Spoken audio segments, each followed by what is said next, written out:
dukunze kugaruka ku bitabo byavanywe muri Bibiliya, bamwe babara 20, 50, 70, ibitabo binyuranye bakavuga ngo byavuye muri Bibiliya, ko tuzi ko byavuyemo, babivanyemo bidasubirwamo. Ariko uyu munsi tugiye kureba igitabo bita cya Yubile cyavanywe muri Bibiliya, cyavanywemo kubera iki, byatewe n'iki. Reka uzubyumve urebe koko impamvu kino gitabo bakivanye muri Bibiliya. Tuvuga ibya Tomasi, tukavuga ibya Enoch, ariko harimo ibitabo byinshi cyane bagiye bavanamo, tuzagenda tureba uko iminsi izagenda yicuma. Igitabo cya Yubile rero bakivanemo iki? Mbere yuko tubyinjiramo, banza ukandeho like kugira ngo ubu butumwa bugere ku bantu benshi cyane, ntubyihererane, ukande like ubundi tuzamuke. Igitabo cya Yubile cyavanywe muri Bibiliya kubera iki? Ese zari impamvu za politike cyangwa se zari inyungu z'amadini yari icyo gihe? Byagenze gute? Byatewe n'iki? Katugwe igisubizo rero. Igisubizo turakira mu kanya, turebe n'impamvu bifite akamaro ko kubimenya muri iki gihe, kuko Imana yavuze ngo ukuri byanze bikunze mu bihe bya nyuma kuzongera kugaruke. Igitabo cya Yubile rero ntabwo cyapfuye kubura gutya gusa, ahubwo ni ibitekerezo byarimo, amagambo yarimo, gihamya n'ibimenyetso byerekana ibihe uko byari bimeze byari barimo.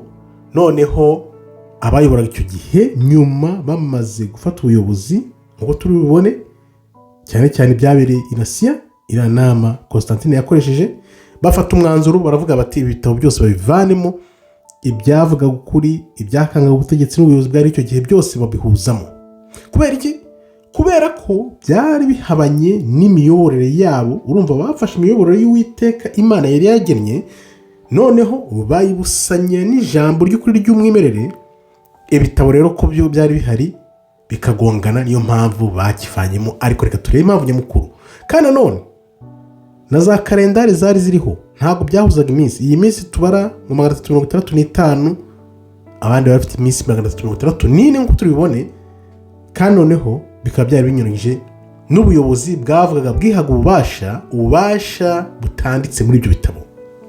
Kuki uyu munsi rero ari ingirakamaro kubimenya impamvu igitabo cya Yubile bakivanye muri Bibiliya? Nuko umuntu wese ukontorora ukuri cyangwa inyandiko, ntabwo nabyita ukuri, ukontorora ibinyoma, umuntu ukontorora ibinyoma abigira ukuri, noneho akabikoresha mu iyozabwonko ry'abantu benshi cyane. Ni ukuvuga ngo rero igitabo cya Yubile cyari kirimo amagambo y'Uwiteka, noneho kigakubita hasi ibinyoma byose byavugwaga, cyane cyane nk'ibyerekeye amadayimoni, ibyerekeye amasabato, ibyerekeranye ubusabane n'Uwiteka, ibyerekeranye na gahunda yo kwiga ijambo ry'Uwiteka ry'umwimerere, ukayisoma uko ryanditse, uko abantu baryisomeraga, atari abantu barisomeye abandi. Isezerano ry'Uwiteka uko ryavugaga byose, noneho bikaba byari byanditse muri icyo gitabo. Bakavuga bati abantu babimenya ntago bazongera kuyoborwa buhumyi. Niyo mpamvu rero cyane cyane nko muri ya Ethiopia tubona ko ibyo bintu byose babigumanye birimo, noneho ibitarimo byose baravuga bati nibiguma muri Bibiliya kandi noneho bikaguma biri hasi, abantu bose bakajya babigiraho access, bakabifata bakabisoma, ntabwo tuzabakira. Niyo mpamvu rero batangiye kuvuga ko icyo gitabo gifite ibintu bihabanye, inyigisho zangisha ubuyobozi, abaturage, ko bihabanye kure n'imigenzo bari barimitse. Urumva, ijambo ry'Uwiteka Imana irakubwira ngo idini n'imigenzo yafashwe mu mutwe, abantu bayimira bunguri, bagenda bayiherekanwa ibisekuru n'ibisekuruza, ubuvivi n'ubuvivure, niyo migenzo. Urumva rero ko Imana nibikubwira ngo wige mu migenzo aho ushaka ukuri, bo bakabona ko igitabo cya Yubile cyakubitaga iyo migenzo hasi. Niyo mpamvu bakivanyemo. Rero abafarisayo nabo urabazi ko ntabwo bari boroshye, kubera ko kalendari ubundi yagiraga iminsi 364, noneho barayifata bajya 365, kandi noneho bikavuga ko na Mose amayereko yaboneye kuri Sinayi nayo yari muri icyo gitabo. Bakavuga bati ibi bintu niba bimenya byanze bikunze ibinyoma byose twababeshye nta n'umwe uzongera kubikurikira. Urumva rero niyo mpamvu bafashe biriya bitabo babigira 66, noneho ibindi abagatolika babigira niba ari 70 baguha ibyo ngibyo gusa. kandi ubundi hari ibitabo byinshi cyane, ibitabo bitabarika abantu basomaga hirya no hino mbere y'uko bigira inama yo muri 1925 nyuma y'ivuka rya Kristo yo kubishyira mu gitabo kimwe bise Bibiliya. nuko rero bazanye iriya Bibiliya cyane cyane bagambiriye kugira ngo bakumire ibyo bitabo bindi abantu basoma, kuko urumva mbere y'uko Bibiliya ibaho imwe nk'uko tuyizi uyu munsi, abantu basomaga ibitabo byari bizwi, tuvuge wenda 50 byavuyemo ukongera kuri 60 na wenda byageraga mu majana na.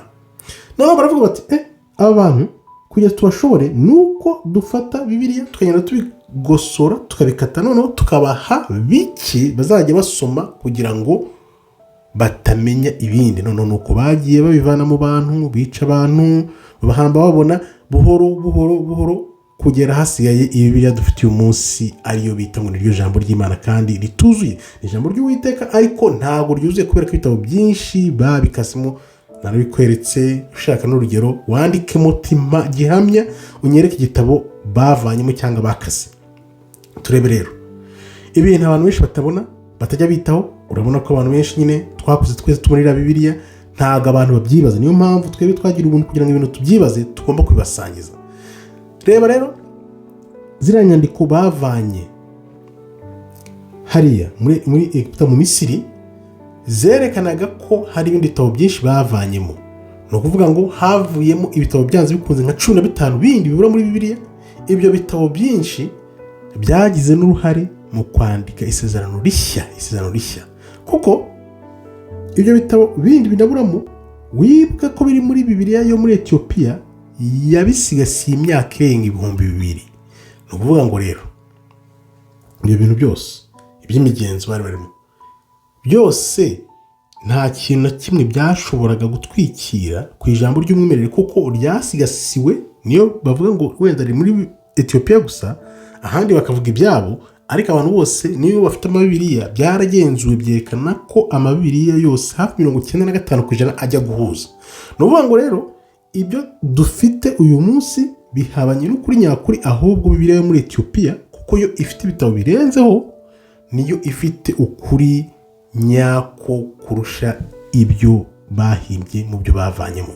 ni ukuvuga ngo rero kuba barabivanyemo bakabikumira ntabwo bavuga ko byabuze, kuko byarasigasiwe muri iyo mico yo hirya no hino. wumva amabibiliya ngo arahangaha za Etiyopiya ahantu henshi hanyuranye niko byagiye bisigasirwa bikaba biri kugaruka uyu munsi. rero ni ukuvuga ngo rero igitabo cya Yubile ntabwo cyahanaguwe kubera ko kitari kizwi, ahubwo cyahanaguwe kubera ko cyari gihabanye n'iyo politiki yabo bya kalendari nk'uko nakubwiye, byari bihanye n'iminsi uko bayibara.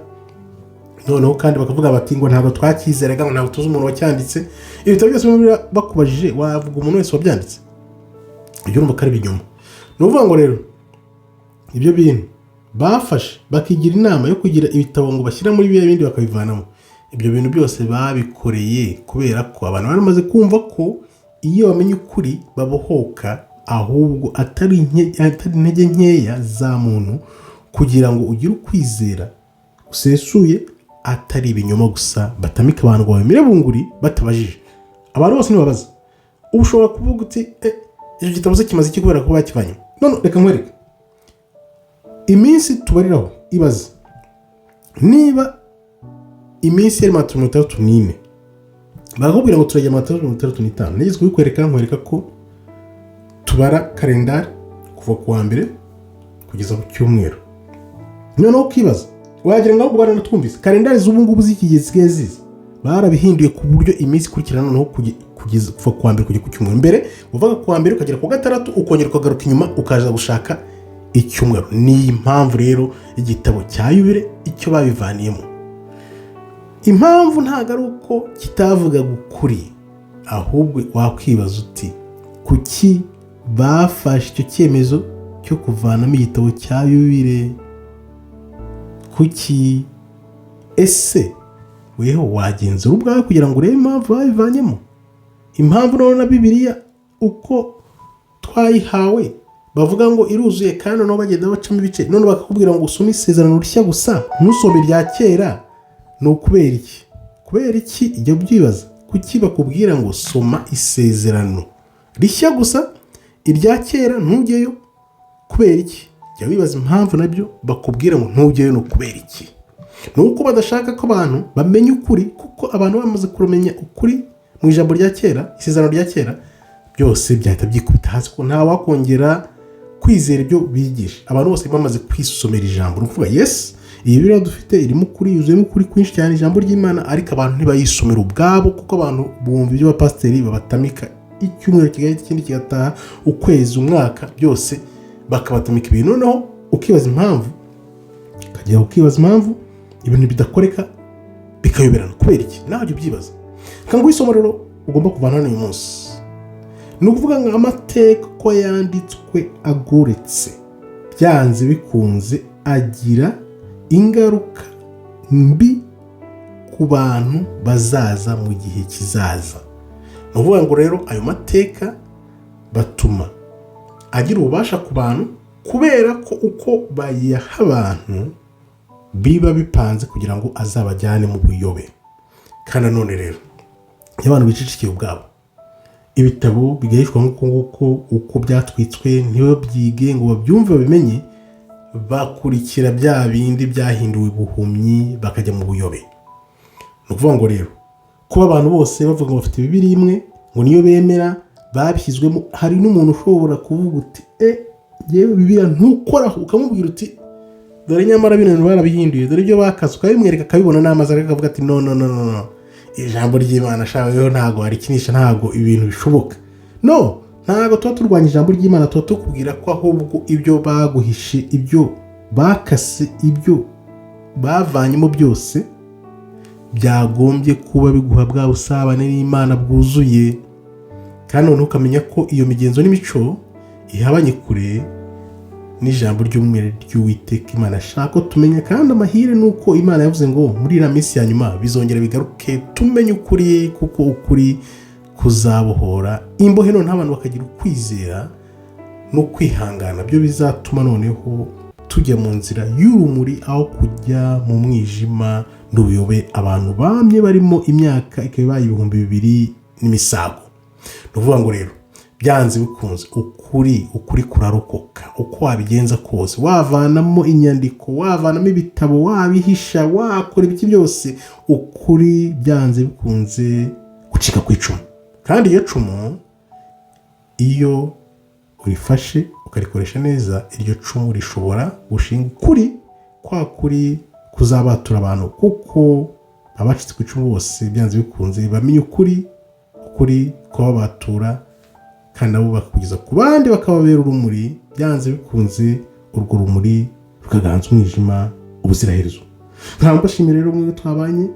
Mbere yo gusohokamo nanone banza ukandeho like kugira ngo uku kuri kugere ku bantu benshi cyane, bya bindi twiyemeje byo gushyiraho kuri noneho ubu nibwo bigitangira. Ubu tugiye gutangira koko twinjiremo turebe ukuri kose twahishwe paka tukugezeho. Nkambashimira rero, Imana ikomeze barinde. Shalom, toda raba, tov meyo.